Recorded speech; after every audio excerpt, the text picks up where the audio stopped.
This is LING 270, Language, Technology, and Society. Module 7, Intro to Language Technologies. In this lesson, we'll be talking about the technology of telegraphy. So first of all, it's important to note that telegraphy and Morse code are the examples of the first representations of language using electricity. So the benefits that the inventions of electricity have began to be applied to communication and language. So the first major effect of this is that it massively increased the speed of communication. So think of how quickly electricity travels through a wire. Now that is applied to how quickly communication can occur. And as a result, it shouldn't be surprising to see how the invention of telegraphy led to profound economic, political, and social changes, and profound social reactions as well. So we'll be talking about all of those things in this module. So, initially, the early ways of representing language electronically were not able to represent our voice directly or even to represent exact letters. Early telegraphy involved a wire that could only be turned on or off. So a system needed to be developed that could encode text in a certain way. So a system of turning electrical current on or off that could be mapped onto a set of letters. So the first encoding that did this is called Morse code. It was patented in 1840. And first demonstrated in 1844. And it was first used in a transmission from Washington, D.C. to Baltimore saying, "What hath God wrought?" This was the first text that was sent electronically from one location to another. These letters are represented by what are called dits and das. So a dit is a short burst of current and das is a long burst of current. So based on these alternating patterns of dits and das, these represent a bunch, each letter in the Latin alphabet, and they can then be spelled into whole words. And notice that Morse code was especially designed such that the short and common letters were much smaller and therefore could be sent in a shorter amount of time. So look at E and I, for example. Whereas more rarer letters, such as Q, have much more pulses in them. So this was a way of a design to improve the speed of Morse code. Now, what we like to do in this class is to look how these language technologies work for other languages. So we can see that it's fairly easy to make up a Morse code system for 26 letters. But how do you do it for a language like Chinese, where there's thousands and thousands of characters that you need to make a code for? So it's too infeasible just to make it make a Morse code pattern for every single character. But there was an interesting system that was developed by Schjellerup, and the way this worked was that each character would be represented by a number, and then if you wanted to transmit that character by Morse code, you would transmit that number instead of the code, and then the transcriber on the other end of the communication would then be able to convert that number back into a character. So this made it possible to send Chinese characters through a telegraph, but this has its own disadvantages. So notice that it would involve the person actually doing the transmission to memorize these numeric codes for every single character in the Chinese writing system, which was just not feasible, and that's why manuals exist, such as the picture that you see right here. But what's interesting and what you should take note of right here is the idea of representing the symbols of a writing system with a set of numbers in order to represent them electronically.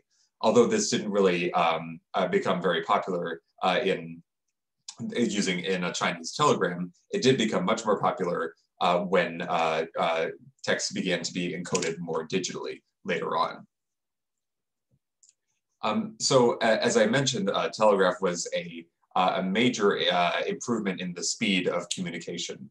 So in 1858, there was a cable laid down between Newfoundland and Ireland, which connected the telegraph networks of England and the US. And this had, since the electrical current is so fast, this massively decreased the amount of time it took to communicate between North America and Europe. It decreased from a 10-day sea voyage to a matter of minutes. So this had a huge impact on the speed of communication and the patterns of communication that were now possible. It's also interesting to look at this news clipping on the right here, this is from 1845, and it shows how quickly new telegraph lines were being set up, such as between Baltimore and Washington and other American cities. And they make a very, this article makes a very prescient observation, saying that the communication between the above points will be instantaneous. Moments instead of hours will intervene between the occurrence of an event in one place and the knowledge of it being made known in another city. Speculators, thieves, newsmongers, murderers, etc., will be kept constantly on the qui vive. But the effect that all this lightning mode of the conveyance of intelligence on the newspaper press is yet to be seen. So we can see already the recognition of the significance and the wide amount of impact that the telegraph had, because it massively decreased the amount of time it would take to communicate some information. So the first area we really see a major influence of the telegraph, of course, is the media. So as early as 1846, journalists would take advantage of the telegrams to relay messages about the Mexican-American War. And since the telegraph technology in its early days was a very expensive technology, there were actually several newspapers who came together to pool their resources so that they could take advantage of this new telegraph technology. And this association became known as the Associated Press, which is an organization which, of course, still exists today.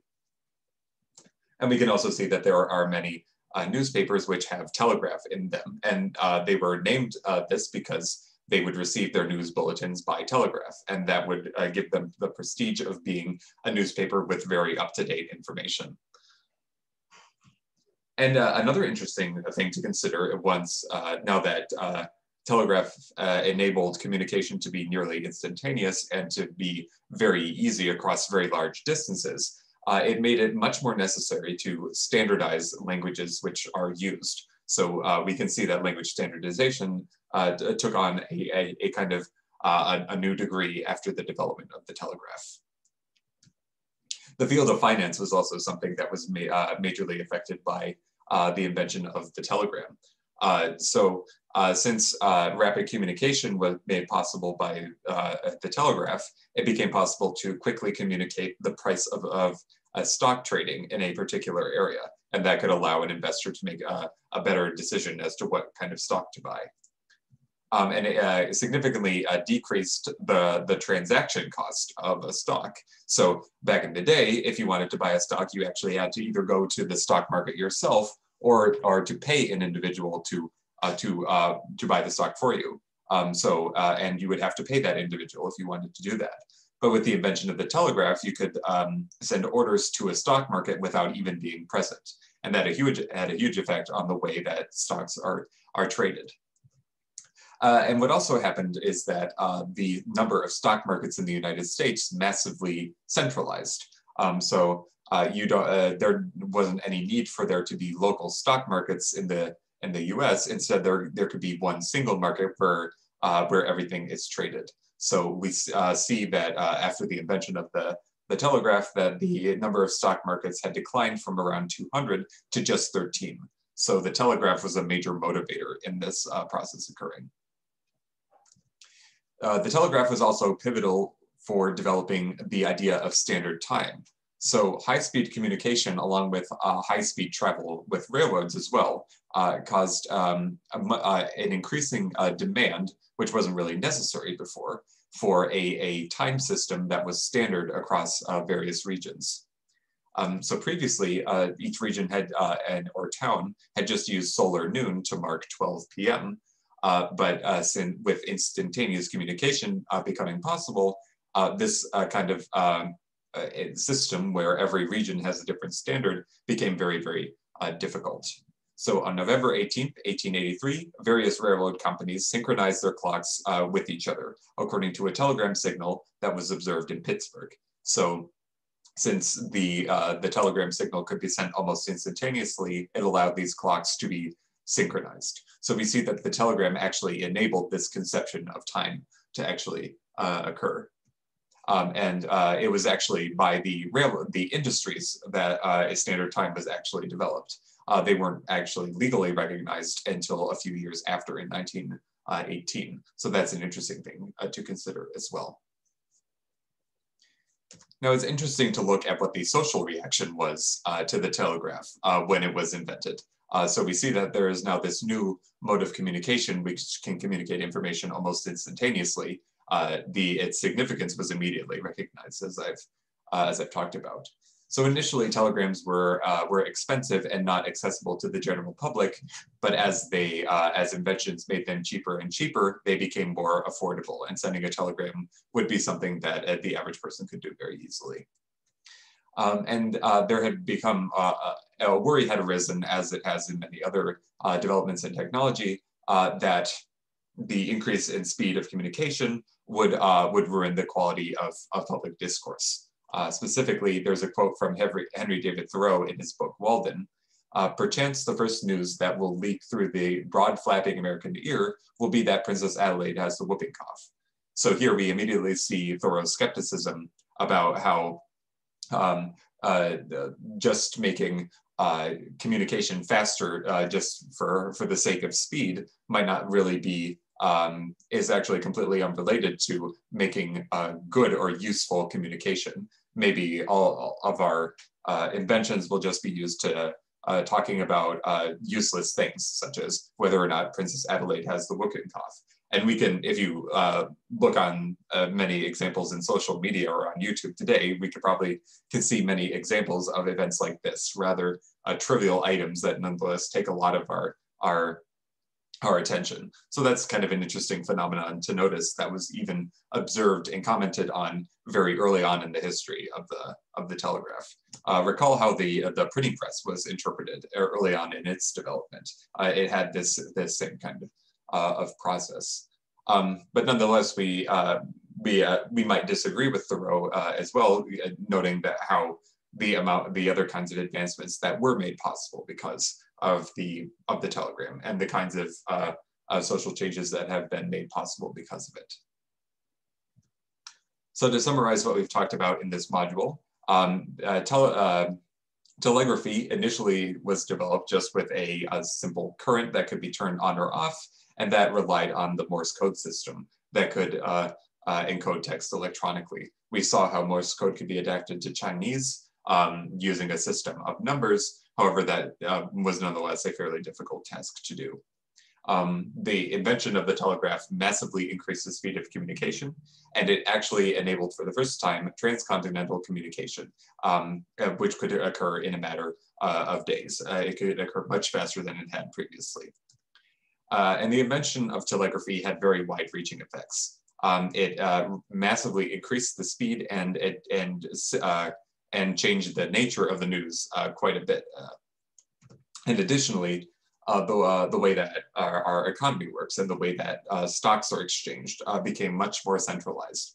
You didn't need to actually go, and it significantly decreased the transaction costs. And another interesting side effect was it led to the standardization of time zones and kind of reconceptualized the way that we keep time even in our daily lives. But despite its advancements, there is still some skepticism as to how beneficial such a fast system of communication can actually be. And this kind of skepticism has a lot of parallels in other examples of language technologies.